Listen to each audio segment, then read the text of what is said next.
Hello दोस्तों, स्वागत है आपका अपनी यूट्यूब चैनल एवन सक्सेस पर। तो आज की जो हमारी क्लास है उसमें हम पेडागोजी के प्रीवियस ईयर क्वेश्चन के बारे में बात करेंगे। और जो हमारे प्रीवियस क्वेश्चन रहेंगे वो डीएसएसबी के रहेंगे, केबीएस के रहेंगे, एनबीएस के रहेंगे। तो ये क्लास हेल्पफुल होगी इन एग्ज़ाम्स के लिए, प्लस आपके सुपर टेट एग्ज़ाम के लिए भी ये इम्पोर्टेंट होने वाली क्लास है। और आपका जो सी टेट आने वाले सी टेट है उसके लिए भी मोस्ट इम्पोर्टेंट क्लास है, क्योंकि पेडागोजी स्पेशल पेडागोजी के जो क्वेश्चन देखने को मिलते हैं हमें मोस्टली इन एग्ज़ाम्स में देखने को मिलते हैं। DSSB, KBS, NBS, super TET में देखने को मिलेंगे और सी टेट में। ठीक है, तो ये आपके 20 क्वेश्चन रहेंगे, 15 मिनट में 20 क्वेश्चन। ठीक है, आप इसमें कितना स्कोर करते हैं आप एंड में, वीडियो के एंड में बता सकते हैं कि आपका स्कोर क्या रहा। ठीक है, चलिए तो पहले क्वेश्चन की ओर बढ़ते हैं। पहला क्वेश्चन हमारा कि संगठित शिक्षण की सफलता हमारी किस पर आधारित होती है। संगठित शिक्षण यानी कि इंटीग्रेटेड एजुकेशन जो है हमारी किस पर आधारित होती है। समाज का समर्थन, पाठ्यपुस्तकों की उत्कृष्टता, पढ़ाई ज्ञान के साधनों के उत्कृष्ट दर्जा और शिक्षकों के रवैये में बदलाव। ये हमारा केबीएस में क्वेश्चन पूछा गया 2014 में। तो इस क्वेश्चन का आंसर क्या हो जाएगा आपका, समाज का समर्थन। यानी कि हम सोशल जितना इंटरेक्ट करेंगे वो हमारे एजुकेशन में हमें सफल करेगी। ठीक है, तो इंटीग्रेटेड एजुकेशन किस पर आधारित होगी, तो हमारा जो है ऑप्शन ए राइट आंसर हो जाएगा। ठीक है, नेक्स्ट क्वेश्चन की तरफ बढ़ते हैं। नेक्स्ट क्वेश्चन हमारा निम्नलिखित में से कौन सा विशिष्ट अधिगम है जो विशिष्ट अधिगम निःशक्तता का उदाहरण है। तो इसमें से कौन सा है, तो आपका ए है ऑप्शन पठन वैफल्य, यानी कि जिसको बोलते हैं डिसलेक्सिया, एडीएचडी, ऑटिस्टिक स्पेक्ट्रम विकार, मानसिक मंदन। तो आपका ए राइट आंसर हो जाएगा, क्योंकि बाकी के ये जो तीन हैं ये आपके मानसिक विकार हैं। ठीक है, और ये आपका अधिगम से रिलेटेड है, पठन वैफल्य। ठीक है, ये आपका केबीएस टीजीटी में पूछा गया 2017 में क्वेश्चन है। इसका आंसर क्या हो जाएगा, A is the right answer. Next question है आपका कि रूबी को श्रवण अशक्तता है और उसके स्कूल के सभी छात्रों में ऐसी कई कठिनाइयाँ और विकलांगताएं हैं। आप इस तरह के स्कूलों को क्या क्या कहते हैं। तो भाई श्रवण अशक्तता है, इसका मतलब सीधा सीधा हो गया कि विशेष स्कूल से रिलेटेड है। तो डीएसएस से पीआरटी में पूछा गया था ये 2018 में क्वेश्चन। तो इसका आंसर क्या हो जाएगा, D is the right answer. Next question की ओर बढ़ते हैं, ज़्यादा समय नहीं लेते हैं। ठीक है, बारीक मोटर कौशल की कठिनाइयों को किस रूप में देखा जाता है। तो बारीक मोटर कौशल की कठिनाइयों को किस रूप में देखा जाता है आपका, तो इसका आंसर हो जाएगा आपका डी। ठीक है, डिस्प्रेक्सिया। डिस्ग्राफिया आपका क्या हो जाएगा, लेखन से रिलेटेड हो जाएगा, लिखने से। ठीक है, डिसलेक्सिया आपका हो जाएगा पढ़ने से। ठीक है, और डिसकैलकुलिया गणितीय संक्रियाओं से, मतलब कह सकते हैं कि गणित के प्रॉब्लम से हो जाएगा। ठीक है, तो ये डीएसएससी पीआरटी में पूछा गया था 2018 में क्वेश्चन। तो इसका आंसर क्या हो जाएगा आपका, D is the right answer. ठीक है, नेक्स्ट क्वेश्चन की तरफ बढ़ते हैं। नेक्स्ट क्वेश्चन हमारा पठन के साथ विशेष शैक्षिक ज़रूरतों को कहा जाता है। तो पढ़ने की बात आ रही है, सिंपल सी बात है, पढ़ने की बात आ रही है, तो हमारा आंसर क्या हो जाएगा, डिसलेक्सिया आपका आंसर हो जाएगा। ये भी डीएसएस पीआरटी 2018 उसी शिफ्ट में पूछा गया, अगले शिफ्ट में, यानी कि। ठीक है, तो आपका क्या आंसर हो जाएगा, डी राइट आंसर हो जाएगा। ज़्यादा समय नहीं लेते हैं, एक जैसे क्वेश्चन है लगभग।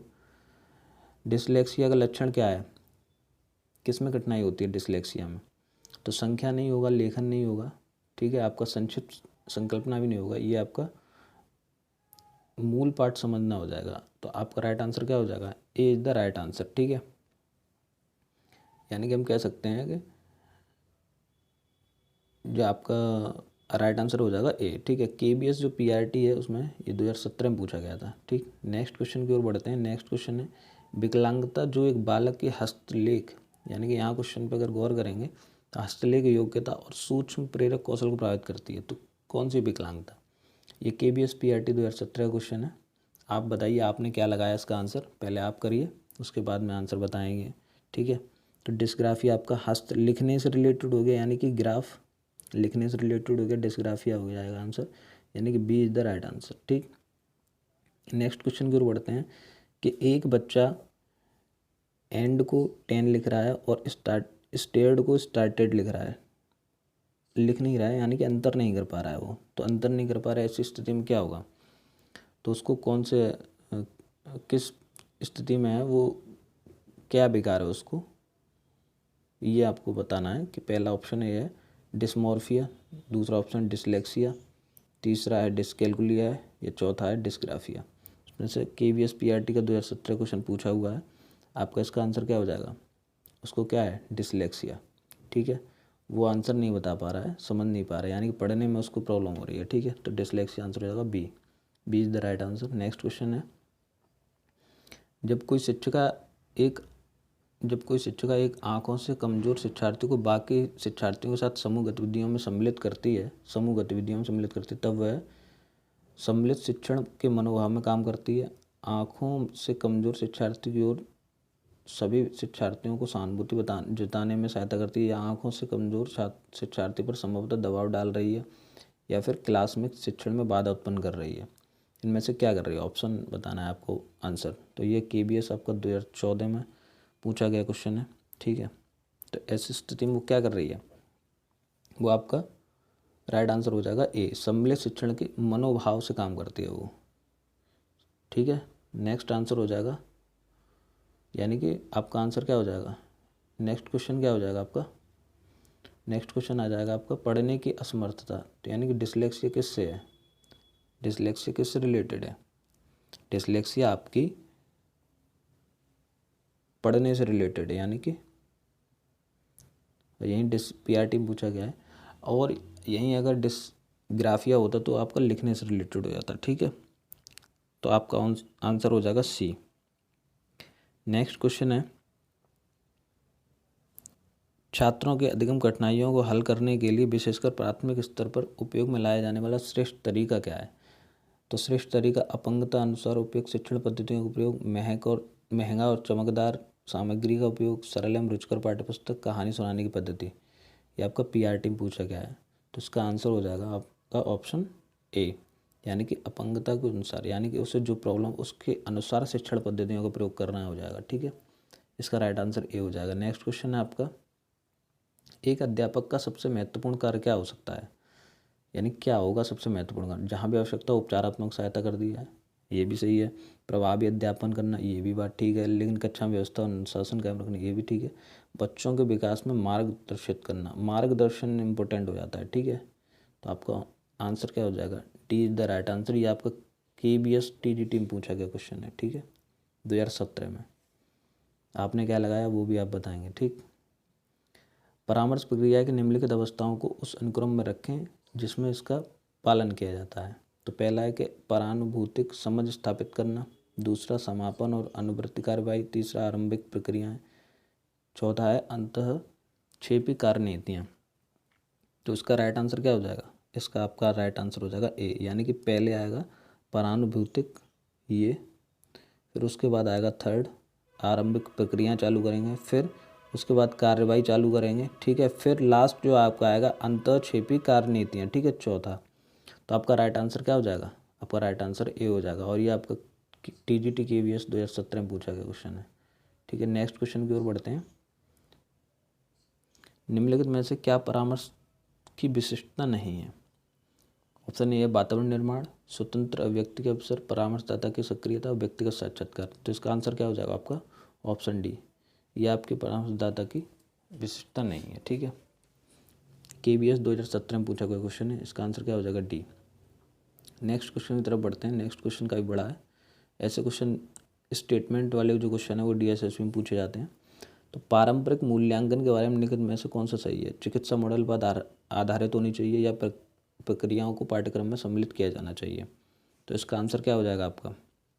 इसका आंसर हो जाएगा आपका, ये दोनों ही आंसर हो जाएंगे। ये भी होना चाहिए, प्रक्रिया में पाठ्यक्रम को सम्मिलित किया जाना चाहिए। ठीक है, DSSB PRT 2019 में पूछा गया क्वेश्चन है, ज़्यादा पुराना नहीं है, इसका मतलब ये है। ठीक है, नेक्स्ट क्वेश्चन की बात करते हैं। ये और बड़ा क्वेश्चन है। ऐसे क्वेश्चन आते हैं DSSB में। तो शिक्षण अधिगम प्रक्रिया में शैक्षिक मूल्यांकन में कौन सा पहलू है? सामग्री है आपकी, सीखने के मकसद हैं, बिल्कुल हैं। ठीक है, उसके बाद शिक्षण गतिविधियां हैं, मूल्यांकन की प्रक्रिया है। तो इसमें कौन सा आंसर हो जाएगा आपका? तो चारों ही जो चीज़ें आपकी वो इम्पोर्टेंट है, तो आपका सी इज द राइट आंसर, यानी कि सी आपका राइट। सामग्री भी इम्पोर्टेंट है, सीखने का मकसद भी होना चाहिए, शिक्षण गतिविधियाँ भी होनी चाहिए, मूल्यांकन की प्रक्रिया भी शामिल होनी चाहिए। ठीक है, नेक्स्ट क्वेश्चन बढ़ते हैं। नेक्स्ट क्वेश्चन है आपका बाल विकास मूल्यांकन के इंटरेक्टिव चरण में निम्नलिखित में से कौन सी गतिविधियाँ शामिल हैं? प्रतिक्रिया देना, अपेक्षित शिक्षार्थियों की प्रतिक्रिया पर निर्णय लेना और प्रोत्साहन प्रस्तुति के तरीके दृष्टिकोण पर तय करना। तो कौन सा इसमें आंसर सही होगा? तो आपका आंसर हो जाएगा ए, तीनों ही। प्रतिक्रिया देना भी इम्पोर्टेंट है, मूल्यांकन इंटरेक्टिव, जब आप इंटरेक्ट करते हैं तो कौन सी इम्पोर्टेंट गतिविधियाँ जो शामिल होनी चाहिए, तो प्रतिक्रिया देना भी इम्पोर्टेंट है। शिक्षार्थियों की प्रतिक्रिया पर निर्णय लेना भी इम्पोर्टेंट है, निर्णय नहीं लेंगे तो बताएं कैसे उसको। प्रोत्साहन प्रस्तुति के तरीके और दृष्टिकोण तय करना, ये भी तय है। तो ये DSS भी पूछते हैं, TSS भी जो है ऐसे क्वेश्चन पूछते हैं, 2019 का क्वेश्चन है ये, ठीक है। नेक्स्ट क्वेश्चन की ओर बढ़ते हैं। नेक्स्ट क्वेश्चन है आपका कि विद्यार्थियों को व्यक्तिगत रूप से या जोड़े में अपने स्वयं के काम की जांच करने के अवसर प्रदान करना क्या कहलाता है? आत्ममूल्यांकन कहलाता है, सेल्फ असेसमेंट कहलाता है, आत्म सुधार, सेल्फ रिफॉर्म, गतिविधियों का चयन करना और सीखने की योजना बनाना। DSS PRT में ये भी 2019 के क्वेश्चन है। तो इसका आंसर क्या हो जाएगा आपका? ये आपका सेल्फ असेसमेंट कहलाता है, आत्ममूल्यांकन कहलाता है, ठीक है। तो इसका आंसर हो जाएगा ए, ठीक। और पिछले वाले का भी आंसर क्या था आपका? ए था, ठीक। नेक्स्ट क्वेश्चन पे बढ़ते हैं। नेक्स्ट क्वेश्चन है आपका, निम्नलिखित में से कौन सा आधुनिक परीक्षाओं में के बारे में सही है? याद करने की क्षमता पर ध्यान दें, प्रजनन की क्षमता पर ध्यान दें, इन दोनों में से कौन सा सही है? तो आपका दोनों ही आंसर सही हो जाएंगे, यानी कि फर्स्ट और सेकंड दोनों ही सही है आधुनिक परीक्षाओं में, ठीक है। ये आपका DSSB 2019 का क्वेश्चन है। आपने इसका आंसर क्या लगाया वो भी आप कमेंट करके बताएंगे, ठीक है। नेक्स्ट क्वेश्चन पे आते हैं। नेक्स्ट और हमारा लास्ट क्वेश्चन है, ये लास्ट क्वेश्चन है, छात्र की प्रगति और कमजोरियों के बारे में उनके शिक्षकों और माता पिताओं को जानकारी प्रदान करना स्कूल को रखना चाहिए। किस रिकॉर्ड में रखना चाहिए? कौन सा रिकॉर्ड होगा जिसमें हम रखेंगे? तो बच्चे की सारी जानकारियाँ जिस रिकॉर्ड में रखी जाती हैं, उसके अटेंडेंस से लेके उसके कार्य करने की प्रणाली तक, उसने क्या क्या कार्य किए, किस सब्जेक्ट में कमज़ोर है, किस में वीक है, उसकी सारी गतिविधियाँ जिस रिकॉर्ड में रखी जाती हैं वो रिकॉर्ड क्या कहलाता है आपका? संचयी रिकॉर्ड कहलाता है, ठीक है, संचयी रिकॉर्ड। तो आपका सी इज़ द राइट आंसर। तो ये रहा आज आपके 20 क्वेश्चन। आपने क्या स्कोर किया वो आप बताएंगे। तो मिलते हैं नेक्स्ट वीडियो में कुछ और प्रीवियस क्वेश्चन के साथ और नए क्वेश्चंस के साथ, ठीक है। तब तक के लिए धन्यवाद।